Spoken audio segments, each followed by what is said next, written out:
Halo guys, balik lagi di channel Remaku. Nah, di video yang ini gua mau membahas tentang sebuah pertanyaan yang sering diucapkan oleh orang-orang yang tidak mau menerima Kristus sebagai juru selamat.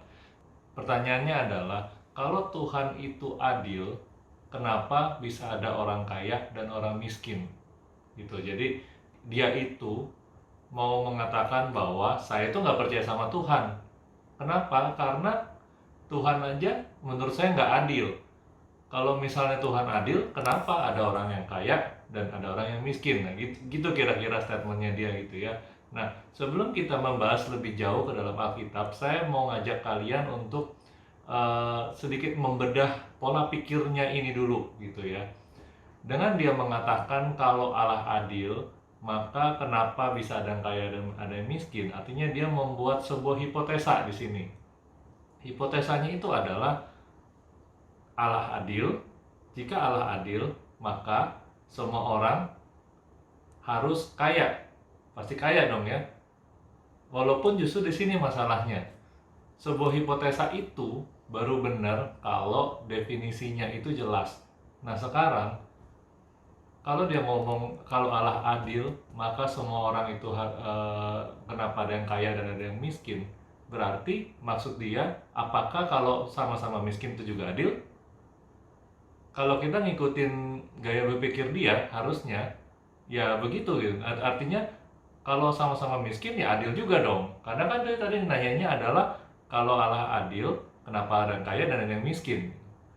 Nah, tapi saya yakin jika kamu adalah orang yang juga berpikiran dan punya pertanyaan seperti itu, saya yakin maksud kamu bukan begitu. Saya yakin maksud kamu ketika kamu bilang gitu adalah hipotesanya, kalau Allah adil, kenapa saya nggak kaya? Kalau Allah adil, kenapa saya nggak seperti dia? Kenapa saya nggak seperti orang itu? Kenapa saya nggak bisa kaya? Kamu harus mengakui dulu dalam hati kamu ketika kamu ngomong hipotesa kamu yang tadi, maksud kamu adalah kenapa saya tidak sekaya mereka. Hipotesa ini dipakai oleh orang-orang yang merasa rendah diri, merasa ekonominya itu nggak bagus, dan dia merasa iri ketika melihat orang lain yang punya level ekonomi yang lebih tinggi dari dia. Oleh karena itu, dari hal ini aja kita udah bisa melihat bahwa hipotesa ini janggal dan aneh. Itu yang pertama. Nah, yang kedua, yang perlu kita pahami sejak awal statement ini bahwa jika Allah adil, maka semua orang harus sama kayanya, sama kekuatan ekonominya, ini sudah tidak logis. Kenapa tidak logis? Kita pikir begini saja. Sekarang anggaplah kamu punya tingkat ekonomi yang sama dengan semua orang yang lain. Ya, orang-orang sekitar kamu punya tingkat ekonomi yang sama persis dengan kamu. Nah, tapi kan kamu harus bekerja dong. Karena kalau misalnya kamu nggak bekerja, ya uang kamu akan habis. Karena kamu juga perlu beli macam-macam. Jadi kamu tetap harus kerja. Nah, anggaplah kamu mau membuka sebuah kafe dengan teman-teman kamu, 5 orang, yang punya kekuatan ekonomi yang sama. Kemudian kamu ditanya, oke, kita bagi tugas nih. Mungkin saya bagian manajer toko, dia bagian barista, dan kamu adalah bagian kebersihan. Apa kamu mau melakukannya? Pasti enggak. Pasti kamu akan bilang, enak aja. Kan kita sama-sama kaya.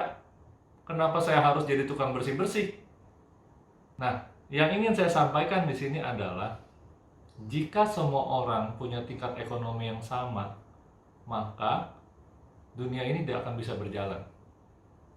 Kenapa? Justru dengan tingkat ekonomi yang berbeda-beda, disitulah hadir keseimbangan yang ada di dunia ini. Orang-orang yang tingkat ekonomi lebih rendah, mereka bersedia untuk bekerja misalnya sebagai bagian kebersihan. Kalau semua orang bos, kamu mau makan apa? Karena nggak ada orang yang menjadi petani untuk menanam padi dan menyediakan beras untuk kamu. Kalau semua orang bos, kamu juga tidak bisa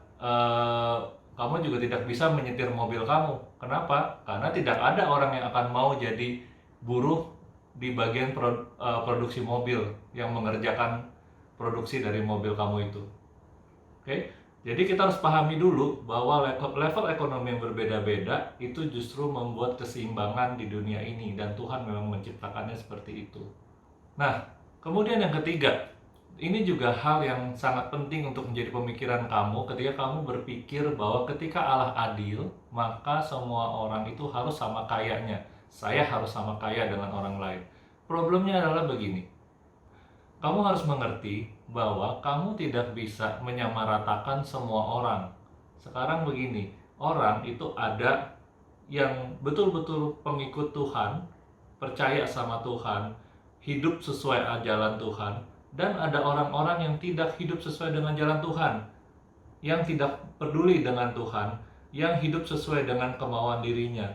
Nah, masa kamu mau memaksakan Tuhan untuk memperlakukan orang-orang yang mengikuti dia dengan baik dan orang-orang yang tidak mempedulikan dia dengan cara yang sama? Itu juga nggak logis dong. Kamu ngomong soal keadilan tapi dengan konsep seperti ini tadi, itu sama sekali nggak adil dong. Nah, kemudian yang keempat, ya, kita harus mengerti seperti yang tadi saya sempat bilang, bahwa kaya itu adalah sesuatu hal yang sangat relatif. Definisi setiap orang menyatakan bahwa saya sudah kaya atau saya baru kaya jika itu beda-beda.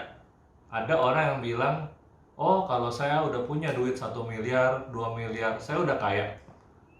Atau ada juga orang bilang, apa itu 1 miliar, 2 miliar, buat saya itu biasa aja. Saya harus punya banyak aset, saya harus bisa membeli pulau misalnya.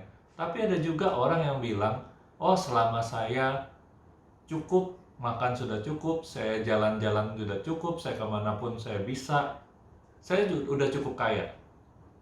Oke, jadi di sini definisi manusia aja, setiap manusia tentang kekayaan itu sudah berbeda-beda dan relatif. Maka kita juga tidak bisa mengeneralisir definisi itu di dalam dibandingkan dengan keadilan Tuhan, gitu.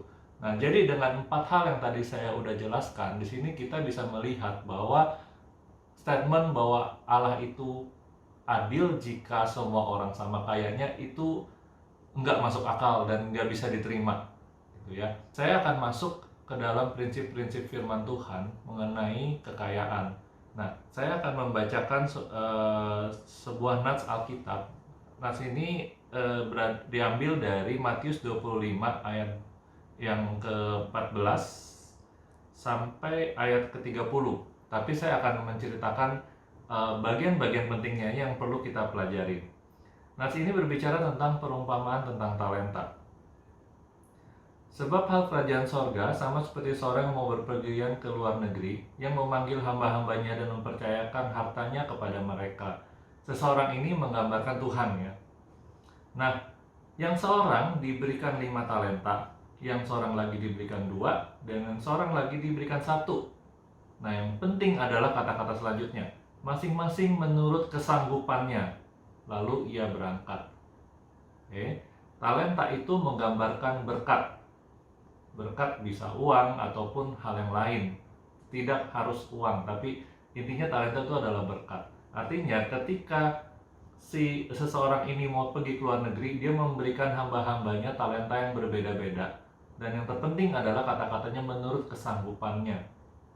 Artinya apa? Artinya si tuan ini melihat dulu, oh hamba saya yang A, dia sanggupnya segini. Hamba saya yang B, dia sanggupnya segini.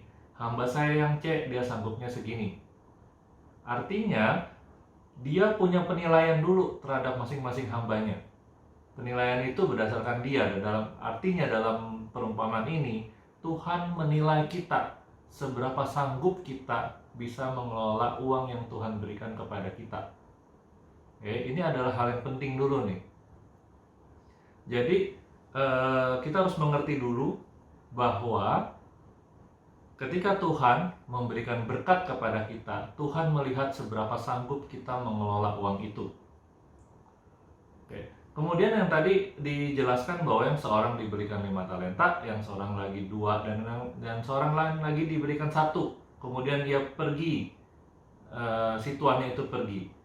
Kemudian hamba yang menerima 5 talenta menjalankan uang itu lalu beroleh laba 5 talenta. Hamba yang menerima 2 talenta itu pun buat demikian juga dan berlaba 2 talenta. Perlu kita pahami di sini begini. Hamba yang punya 5 talenta tentu saja bisa membuat usaha atau membuat bisnis yang lebih besar daripada hamba yang punya 2 talenta. Ya. Begitu juga hamba yang punya 1 talenta, tentu saja hamba yang punya 1 talenta tidak akan bisa membuat sebuah bisnis yang sebesar hamba yang diberikan 5 talenta. Permasalahannya adalah di sini. Tetapi hamba yang menerima 1 talenta itu pergi dan menggali lubang di dalam tanah lalu menyembunyikan uang tuannya. Sesudah tuannya itu pulang, lalu tuan itu memanggil hamba-hambanya itu membuat perhitungan. Nah, hamba yang menerima 5 talenta itu datang dan dia membawa 5 laba 5 talenta. Katanya, Tuan, 5 talenta Tuan percayakan kepadaku. Lihat, aku telah beroleh laba 5 talenta. Perhatikan ya kata-katanya, bahwa berkat yang Tuhan berikan pada kita itu adalah yang Tuhan percayakan untuk kita kelola. Maka kata tuannya itu, baik sekali perbuatanmu itu, hai hambaku yang baik dan setia, engkau telah setia dalam perkara kecil, aku akan memberi padamu tanggung jawab dalam perkara yang besar. Masuklah dan turutlah dalam kebahagiaan tuanmu. Nah, artinya apa? Di sini kita bisa melihat, ketika kita diberikan kepercayaan oleh Tuhan mengelola uang yang kita miliki, dan Tuhan melihat bahwa kita setia dan mengelolanya dengan baik, maka Tuhan akan menambahkannya untuk kita, gitu ya. Kemudian datanglah hamba yang menerima 2 talenta. Katanya, Tuan, 2 talenta Tuhan percayakan padaku. Lihat, aku telah beroleh laba 2 talenta. Maka Tuan itu berkata, baik sekali perbuatanmu, dan seterusnya. Nah, yang mau saya tekankan adalah yang ketiga, yaitu hamba yang menerima 1 talenta. Hamba ini berkata, Tuan, aku tahu bahwa Tuan adalah manusia yang kejam dan menuai di tempat di mana Tuan tidak menabur, dan yang memungut dari tempat di mana Tuan tidak menanam. Karena itu aku takut dan pergi menyembunyikan talenta Tuan itu dalam tanah. Ini terimalah kepunyaan Tuan. Maka jawab tuannya itu, hai kamu hamba yang jahat dan malas, jadi kamu tahu bahwa aku menuai di tempat aku tidak menabur, dan memungut di tempat di mana aku tidak menanam. Karena itu sudahlah seharusnya uang itu kau berikan pada orang yang menjalankan uang, supaya sekembaliku aku menerima serta bunganya. Sebab itu ambillah talenta itu daripadanya dan berikan pada orang yang mempunyai 10 talenta itu. Nah, cukup sampai di sini. Apa bedanya 3 orang tadi? 3 orang tadi itu yang berbeda adalah responnya.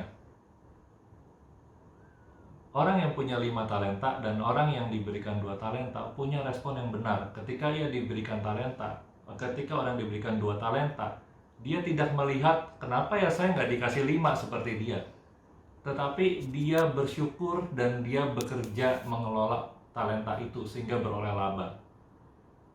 Tetapi berbeda dengan orang yang menerima 1 talenta. Ketika dia menerima 1, hatinya penuh dengan iri. Hatinya penuh dengan pertanyaan, kenapa saya dikasih 1? Kenapa dia dikasih 2 dan kenapa dia dikasih 5? Nah, apa yang terjadi? Maka Tuhan mengambil semua yang dia miliki dan diberikan kepada orang yang bisa mengelola uang itu. Oke, jadi apa yang bisa kita pelajari di sini? Bahwa Tuhan melihat uang atau kekayaan itu tidak seperti yang kamu pikirkan tadi gitu. Jadi bahwa ketika Tuhan adil, Tuhan memberikan semua sama. Enggak. Kita harus ingat bahwa uang itu adalah hal yang bisa menjauhkan kita dari Tuhan. Ketika kita punya banyak uang, kita bisa merasa, oh saya udah gak butuh Tuhan lagi. Tuhan tahu itu. Oleh karena itu, uang itu Tuhan anggap sebagai alat yang dia titipkan kepada kita untuk kita kembangkan di dunia ini. Artinya kita tetap harus bekerja keras, kita tetap harus bersyukur, kita harus nggak boleh merasa iri dan melihat orang lain, Ketika Tuhan melihat kita setia dan bekerja keras, maka Tuhan akan terus menambah-nambahkannya untuk kita. Oke, jadi udah dapat kan ya jawabannya kenapa pemikiran bahwa jika Allah adil maka semua orang harus kaya itu sama sekali nggak benar. Dan jika kamu orang yang berpikir seperti itu, segeralah bertobat dan segeralah kembali ke jalan Tuhan. Oke, semoga video ini memberkati kamu. Tuhan Yesus memberkati. Bye.